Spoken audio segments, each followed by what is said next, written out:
Hello and welcome to Contemplatio. My name is Antti, recording this in Helsinki, Finland. The concepts of faith and God in the so-called West and the East might seem distant on the surface level, but there are actually many essential similarities with the two, starting from the father of Western philosophy himself, Plato. Daishin Eric McCabe is a priest of the Soto school of Zen Buddhism who is familiar with interfaith dialogue, and I was extremely fortunate to have this fascinating talk with him. Hello Daishin and welcome to the channel. Yeah, thank you for inviting me. You have studied and trained in the Soto school of Zen Buddhism. What led you on this path, and is there really a fundamental difference between the traditional Soto and Rinzai schools? What led me on this path was a recognition of suffering in myself that was based on certain behaviors like drinking and doing drugs, being in a relationship with someone that went south. And around that time, I was in college and I met a Soto Zen teacher.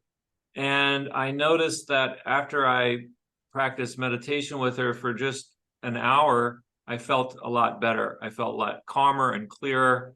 And at that moment, I realized I don't need to do drugs. I don't need to drink to be happy. I don't need to get into a relationship that's not good for me.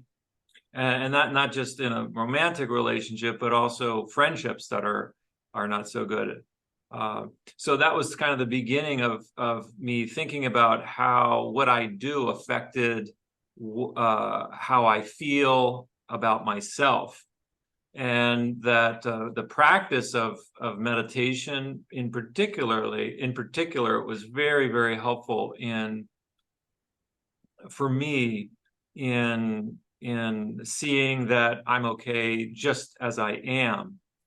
And so I don't have a lot of experience of training in the Rinzai school of Zen, and it is for those who are new to these distinctions. There's 5 different schools of Zen in Japan. There's 3 different schools, and the three schools in Japan are the Soto school, which is the school that I'm a part of. The second one is the Rinzai school, and the third one is the Obaku school. But the one that gets a lot of attention, I think, in this country, in the United States, is the Rinzai school. It's the one that we more often associate with Zen Buddhism, and that is that there's a koan curriculum where you study certain Zen stories, and you meet with your master, and you need to pass through these koans, and you go further down the studying many koan, maybe hundreds of koans that you study and learn, and then at the end of this, maybe you become a teacher or something else. That's my understanding of the Rinzai school. I'm sure there's much more to it than that. I have only had a brief experience of practicing just with a Rinzai teacher during an extended meditation retreat, and also based on what my teacher had told me. So this is not my direct experience, but her experience in the Rinzai school, because she trained in Japan 3 years at a Rinzai temple as a layperson, and then for 12 years in a Soto temples in Japan as a nun. So her experience in Soto is mainly as a monastic, and her experience with the Rinzai form of Zen was as a layperson. So she didn't go as deeply into the Rinzai, but she said that one of the major differences is with the use of our energy.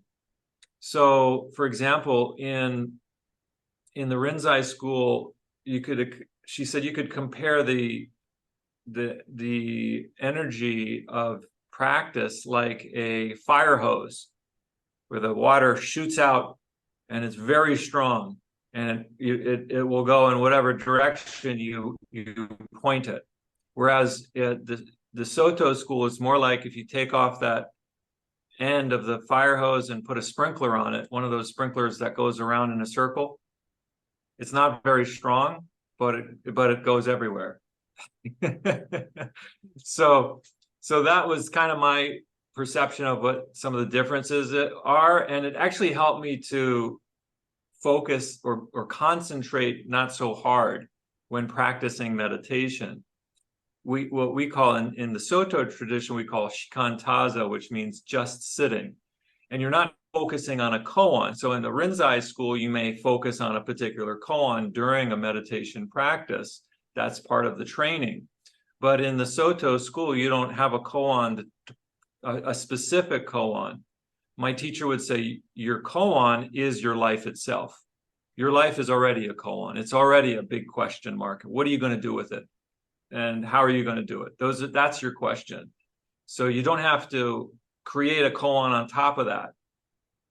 So rather than trying to focus on a particular koan that's somehow outside of your life, not to say that, again, Rinzai might use that a little bit differently. I'm sure they have their own way of working with these koans, but rather than focusing on an abstract story, you focus on your own story, your own life. And consequently, for meditation, the mind is more, it's not focused on one thing in particular. It's more of an open awareness. Zen Fields has collaborated with at least a Quaker community in Iowa, and you have studied interreligious dialogue with your teachers. How important do you see this kind of interfaith teamwork for the future of all religions? Yeah, that's a really great question. And I studied interreligious dialogue in college. I work with a professor named John Grimm on interreligious dialogue, and I had the opportunity to study the minutes of a meeting that took place on a Native American reservation in the 1970s over a period of 6 years. So there were many dialogues that took place with the medicine people there and the Jesuit missionaries that were on that reservation. And during the course of reading over 1,000 pages of minutes and then also studying interreligious dialogue from different perspectives, I think this could be a very fruitful way of, in fact, I think that if we approach any religion from a place of interreligious dialogue, then we'll get much further than if we come from a place of trying to defend ourselves. And by that, I mean, there's ways to do interreligious dialogue that can be fruitful. And then there's ways of interacting with other religions that can be either neutral or maybe even harmful. But a model that includes openness to learning, openness to changing your own beliefs, focusing on practice rather than belief is also a really central piece of interfaith dialogue, where you're not focused on the differences in beliefs, but rather, well, how do these beliefs manifest in actual practice? Feeding the hungry, for example. What religion would say you shouldn't do that? Right? Or visiting a person in prison that needs care, or taking care of the elderly, taking care of your own family. These are the practices that are considered, they can be considered religious practices. They're also maybe considered secular practices, but I think almost any religion that's worth anything can get behind taking care of people in some way. And those are what I would consider practices. And there's also practices that are like contemplative practices, which is what I think you're focusing on as well, where within every religion there is a contemplative dimension that's deeper than just rote prayer, or prayer that's up here, but prayer that's down in your abdomen rather than up in your head. Prayer that uses your whole body, not just your thinking. So in a religious dialogue that focuses on that kind of thing, like practices, doing things for others in terms of service, but also contemplation, where it's not about what you believe as much as doing certain specific techniques that can help to calm the mind down, whether it's whether it's a mantra that's dedicated to Jesus, or a specific body-based approach like shikantaza. One topic in the world of Western philosophy that has fueled the discussion of the relevance of religion is nihilism, or the nature of human experience without spirituality.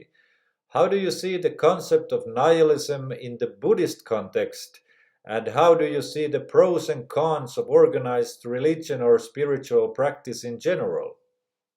Yeah, this is such a really good and appropriate question. I think a lot of folks are struggling with, so, some people have a religion that they embrace and feel comfortable with, but there's a growing number of people that don't find any particular sustenance or nurturance through religion as it's traditionally been presented, whether it's going to church regularly or something like that, and kind of there's leanings more towards atheism, agnosticism, or what we might call spirituality that's not necessarily organized.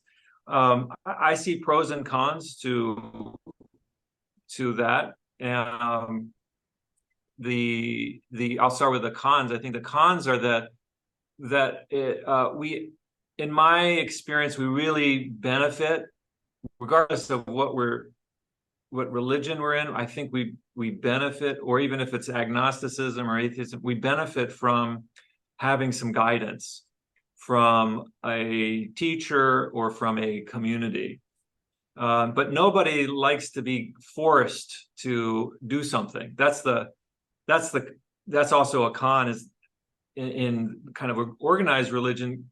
Sometimes you can feel like you're being forced into it without your being able to think through the issue yourself.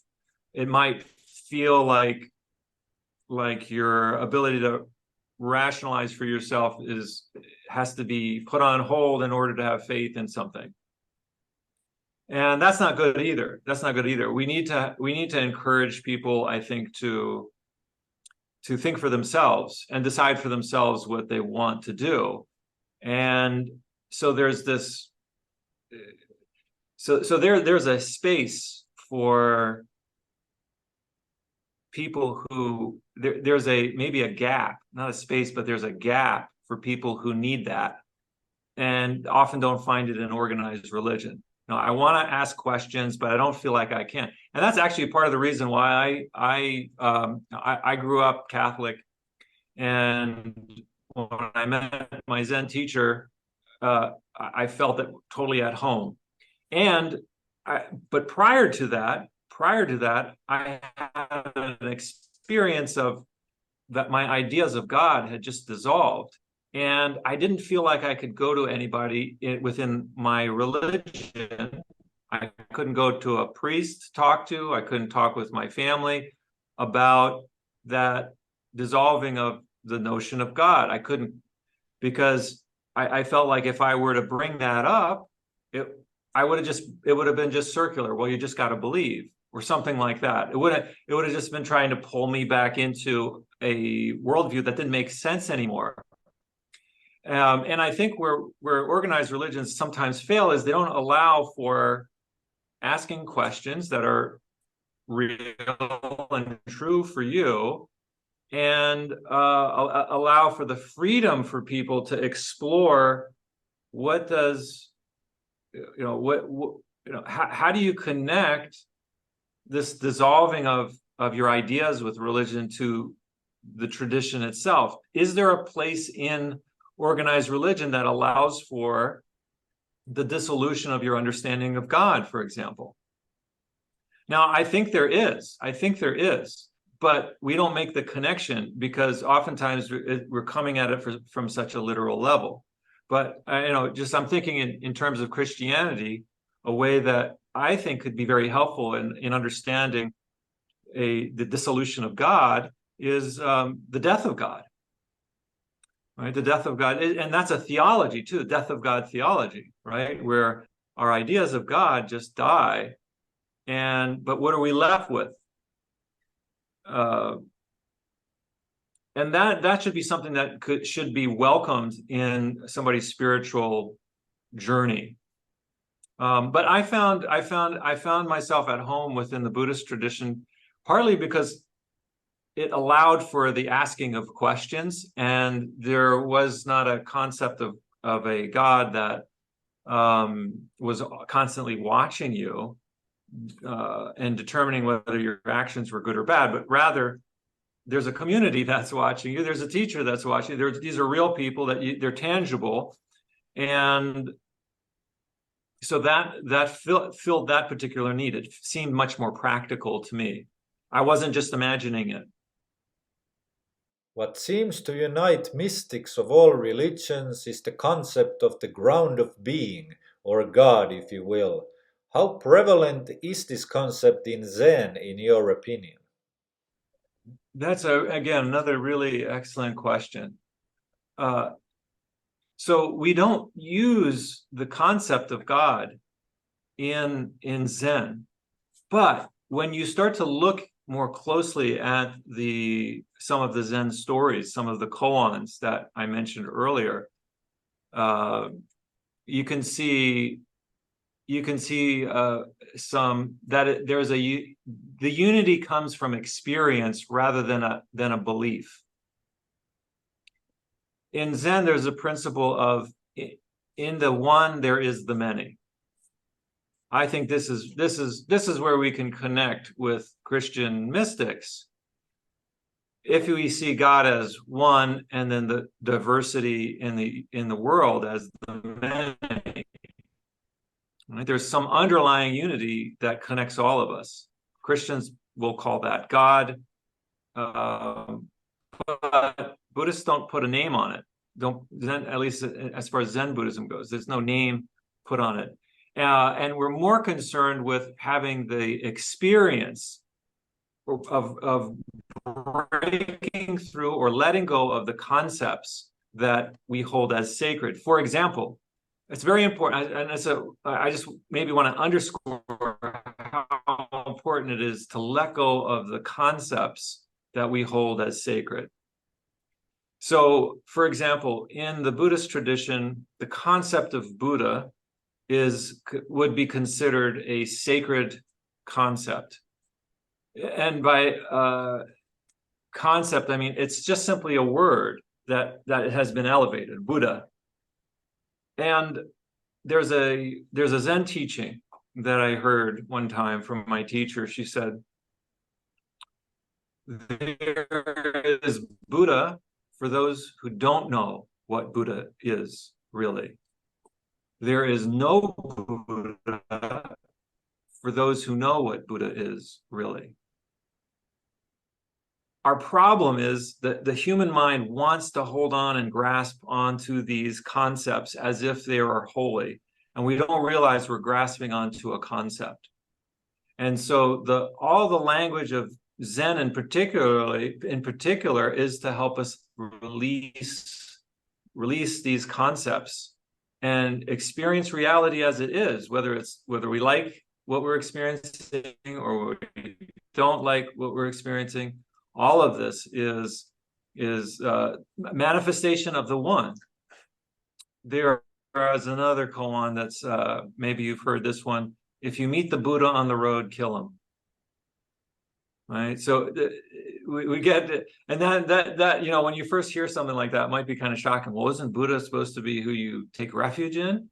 Well, the problem is that we take refuge in a false idea of what Buddha is. We think we understand what Buddha is, but we have to let go of that idea as well as part of our growth.